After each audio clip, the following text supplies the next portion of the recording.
السلام علیکم ورحمۃ اللہ وبرکاتہ۔ سوشل میڈیا پر اٹھنے والا طوفان کافی حد تک تھم چکا ہے۔ مفتی طارق مسعود صاحب اور انجینئر علی مرزا صاحب کے حوالے سے جو سوشل میڈیا کے اوپر گفتگو چل رہی تھی اور جو بحث و مباحثے کا ایک سلسلہ چل رہا تھا وہ تقریباً اب ٹھنڈا پڑ چکا ہے۔ اب تک انتظار ہے مفتی طارق مسعود صاحب کے چیلنج اور 2 دن جہلم میں قیام کے بعد انجینئر علی مرزا صاحب اس کا حوالے سے کیا جواب دیتے ہیں۔ انجینئر علی مرزا صاحب کے آفیشیل پیج کے اوپر ٹھیک 5 اکتوبر 2021 کو عین اسی دن جس دن مفتی طارق مسعود صاحب جہلم پہنچے تھے اور وہاں جا کر انہوں نے ویڈیو اپلوڈ کروائی تھی، جس کے جواب میں عام طور پر یہ سمجھا جا رہا تھا کہ انجینئر علی مرزا صاحب چونکہ جہلم کے اندر نہیں رہتے ہیں، اپنی اکیڈمی میں وہ اتوار والے دن ہی آتے ہیں، تو یہ سمجھا جا رہا تھا کہ وہ موجود نہیں ہوں گے، لیکن عین 5 اکتوبر 2021 کو ان کے آفیشیل پیج کے اوپر ان کی ایک تصویر اپلوڈ کی گئی کہ جو تصویر 5 اکتوبر 2021 کی ہے، جس میں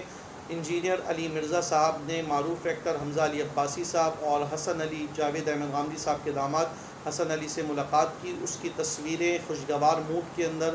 وہ ان کے آفیشیل پیج کے اوپر اپلوڈ کی گئی تھی، جس کا صاف مطلب یہ ہے کہ عین 5 اکتوبر کے جس دن جہلم کے اندر مفتی طارق مسعود صاحب موجود تھے، انجینئر علی مرزا صاحب بھی اپنی اکیڈمی میں موجود تھے۔ انجینئر علی مرزا صاحب کے فیس بک کے پیج کے اوپر یہ بھی لکھا گیا کہ مفتی طارق مسعود صاحب کو جہلم کی CTD پولیس وغیرہ تلاش کر رہی ہے،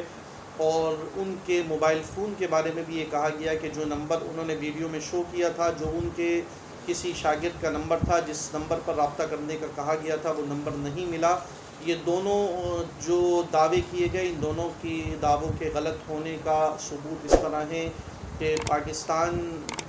میں علامہ طاہر اشرفی صاحب جو پاکستان میں سیاسی اثر و رسوخ رکھتے ہیں، انہوں نے اسی دن پریس کانفرنس کے ذریعے سے اس بات کی وضاحت کی تھی کہ مفتی طارق مسعود صاحب یا ان کے شاگردوں اور ان کے ساتھ علماء کو CTD پولیس یا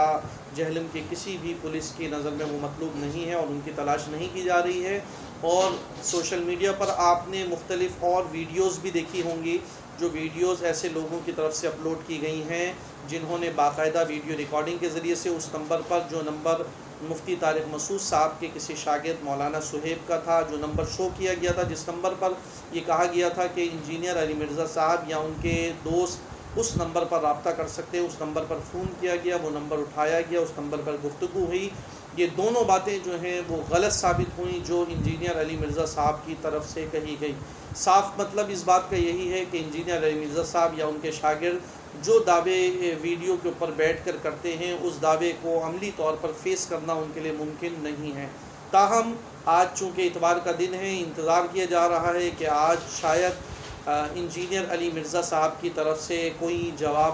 ایسا دیا جائے گا جو جواب مفتی طارق مسعود صاحب کا سامنا نہ کرنے سے متعلق ہوگا۔ ہم بھی منتظر ہیں، آپ بھی منتظر رکھیے، دیکھتے ہیں کہ اس معاملے میں اب انجینئر علی مرزا صاحب کا کیا موقف آتا ہے۔ جو موقف سامنے آیا اس پر تجزیہ لے کر انشاءاللہ ایک دفعہ پھر آپ کے سامنے حاضر ہوں گے۔ جب تک کے لیے اجازت، السلام علیکم ورحمۃ اللہ وبرکاتہ۔